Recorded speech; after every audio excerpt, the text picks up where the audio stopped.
Assalamualaikum warahmatullahi wabarakatuh. Salam dan bahagia. Perkenalkan, nama saya Eva Latifatul Hazizah dengan NIM 2020008157 dari kelas 34 Manajemen Universitas Sarjana Wiyata Taman Siswa Yogyakarta. Di sini saya akan memaparkan tentang supply chain manajemen dari PT Cisarua Mountain Dairy atau yang sering kita kenal dengan Cimory. Nah, langsung saja.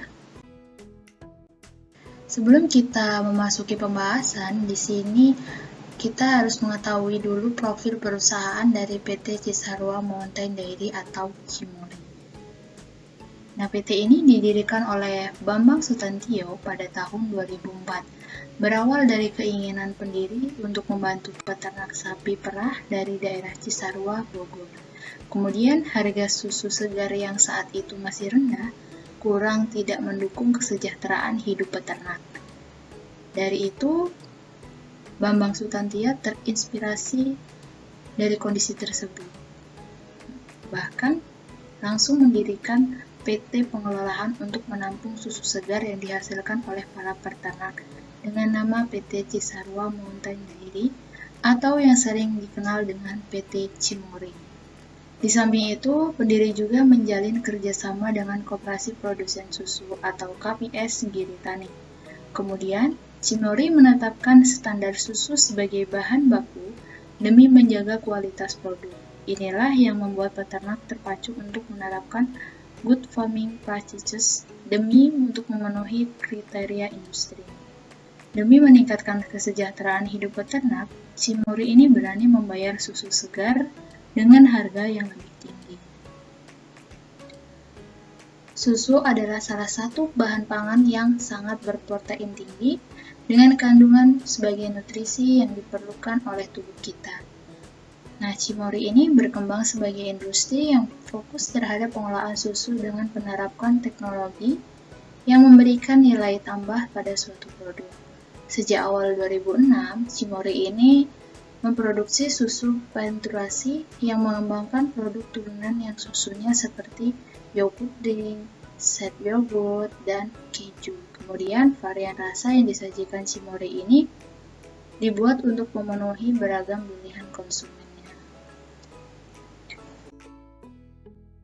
Nah, kita akan membahas supply chain management. Sebelum membahas apa sih supply chain management itu? Nah, supply chain management itu suatu rangkaian kegiatan yang diperlukan untuk merencanakan, mengendalikan, dan menjalankan arus suatu produk. Proses ini meliputi perolehan bahan baku, proses produksi, sehingga distribusi produk ke konsumen akhir dengan cara yang paling efisien dan hemat biaya. Next. Nah, di sini ada komponen-komponen yang harus dilewati. Yang pertama, upstream supply chain.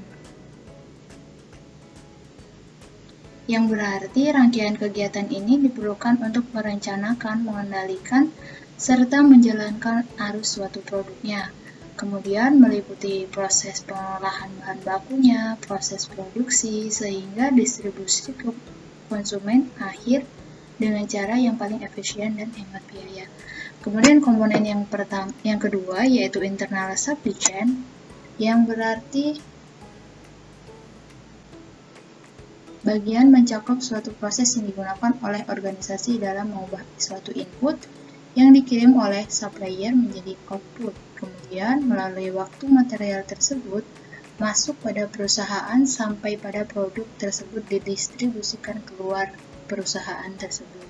Nah, komponen yang ketiga ada downstream supply chain. Bagian ini mencakup semua proses yang terlibat dalam pengiriman produk pada konsumer akhir. Next. Nah, di sini ada upstream supply chain PT Cisarua Mountain Dairy. Di sini tertera ya, bahan bakunya seperti susu segar yang didapat perusahaan Cimory ini biasanya dari peternak sapi yang dikelola perusahaan Cimory sendiri. Jadi kualitas dari sapi-sapinya ini sangat terjaga. Kemudian untuk gula, perisa buah, dan bakteri prebiotiknya, kemudian asam laknat, perusahaan Cimory ini mendapatkan dengan perusahaan yang bekerja sama dengan perusahaan Cimory sendiri, sehingga harga yang didapatkan lebih murah serta kualitas yang tidak diragukan kembali. Karena perusahaan yang bekerja sama ini adalah perusahaan yang terbaik di bidangnya. Next. Di sini ada raw material pada kemasan Cimory. Nah, di sini ada 3 elemen produknya. Yang pertama, ukuran. Dari ukuran ini ada ukuran yang paling besar dengan berat 250 mili, kemudian dengan berat sedang ada 200 mili, dan ukuran yang paling kecil dengan berat 700 mili. Nah, di sini ada fungsi kemasannya. Yang fungsi dari kemasan primer yang berukuran besar itu menggunakan semi rigid plastik atau PET, polyethylene terephthalate. Kemudian fleksibel, kemudian plastik yang pembungkusnya itu dalam botol. Nah, yang berukuran sedang itu menggunakan semi rigid atau menggunakan karton tetra seperti Pax Kardus. Nah, yang berukuran kecil itu dengan semi rigid plastik atau polistirena resin, kemudian dia fleksibel, plastiknya pada pembungkus botol. Nah, elemen sekundernya pada berukuran besar tidak ada, kemudian di ukuran yang sedang pun tidak ada, di ukuran yang paling kecil itu sangat fleksibel, kemudian plastik pembungkusnya paket minuman yogurt ini satu paket yang berisi 4 botol minuman dengan berat 70 mili. Next. Nah, komponen ini ada komponen internal supply chain pada PT Cisarua Mountain Dairy. Nah, yang pertama yaitu pemanasan susu. Susu segar dipanaskan pada suhu 90 derajat Celcius dan selalu diaduk supaya proteinnya tidak mengalami koagulasi. Kemudian pada suhu tersebut dipertahankan selama 1 jam. Apabila dilakukan pasteurisasi, maka suhu pemanasannya adalah 70-75 derajat Celcius. Jika hal ini dilakukan, maka pemanasan yang dilakukan sebanyak 2 kali. Nah, yang kedua yaitu melalui pendinginan susu. Setelah dipanaskan tadi, selanjutnya dilakukan pendinginan sampai suhu 37-45 derajat Celcius. Nah, pendinginan tersebut dilakukan dalam wadah yang tertutup. Pendinginannya dilakukan agar saat ditambahkan bakteri yang lainnya tidak mati. Nah, yang ketiga yaitu penambahan bakteri. Setelah suhu mencapai 37-45 derajat Celcius, maka dilakukan inokulasi atau penambahan bakteri ke dalam susu tersebut sejumlah 50-60 ml. Kemudian, penambahan bakteri dilakukan dengan teknik aseptik atau di dekat api agar apa tidak terkontaminasi dengan bakteri lain. Dan yang keempat yaitu pemeraman. Dalam bakteri ini selanjutnya diperam pada ruangan hangat 30-40 derajat Celcius. Dalam keadaan tertutup, serapat, dan selama 3 hari. Nah, yang terakhir itu ada proses filtrasi, yang pada proses ini dilakukan untuk memisahkan bagian padat pada gel yang dilakukan pada di dalam air susu itu. Pada waktu pemisahan ini diusahakan dilakukan di dekat api, sehingga bagian yang cair itu atau sebagai starter berikutnya terhindar dari kontaminasi dari barang-barang yang lain. Kemudian bagian yang padat inilah siap dikonsumsi.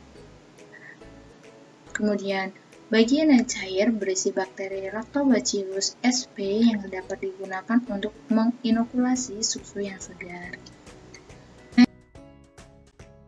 Komponen yang terakhir yaitu downstream supply chain pada PT Cisarua Mountain Dairy. Nah, di PT Cimory ini yang sering kita dengar memiliki beberapa pemasok susu utama yang berperan penting di dalam pembuatan produk susu yogurt ini. Nah, ada 3 pemasok dari yang dipercaya oleh Cimory untuk mengirimkan susu segarnya setiap harinya, yaitu UMKM Giritani sebanyak 14 ton, kemudian UMKM Megamendung 2 ton, dan Cipanas 2-2,5 ton. Pengiriman susu dilakukan sebanyak 2 kali sehari, dari hari Senin hingga hari Sabtu. Ada beberapa kriteria yang harus dipenuhi oleh pemasok UMKM ini, di antaranya yaitu kadar mikroba yang memenuhi standar kurang dari 1 juta CFU atau mili, total solid 17-18%, dan kadar lemak 3,8%. Pada saat susu tiba di tangki penerimaan Cimory, susu yang diperiksa ini kembali dengan uji alkohol sebanyak 70 derajat untuk mengetahui tingkatan asam laknat pada susu. Selain itu, dilakukan pula uji karbonat untuk mengetahui ada atau tidaknya pengawet di dalam susu segar yang dikirim oleh pemasok. Setelah melewati beberapa tes ini, kemudian susu siap diproduksi dan dijadikan beberapa macam jenis produk yogurt. Setelah menjadi susu yogurt, produk yang siap untuk dipasarkan seperti Cimory Milk Plus, Cimory Daily Shop, Resto Cimory, Indomaret, Alfamart, Giant, Hypermart, dan tempat belanja lainnya. Next. Nah, sekian komponen yang dapat saya sampaikan. Kurang lebihnya saya mohon maaf. Saya akhiri. Wassalamualaikum warahmatullahi wabarakatuh. Salam dan bahagia.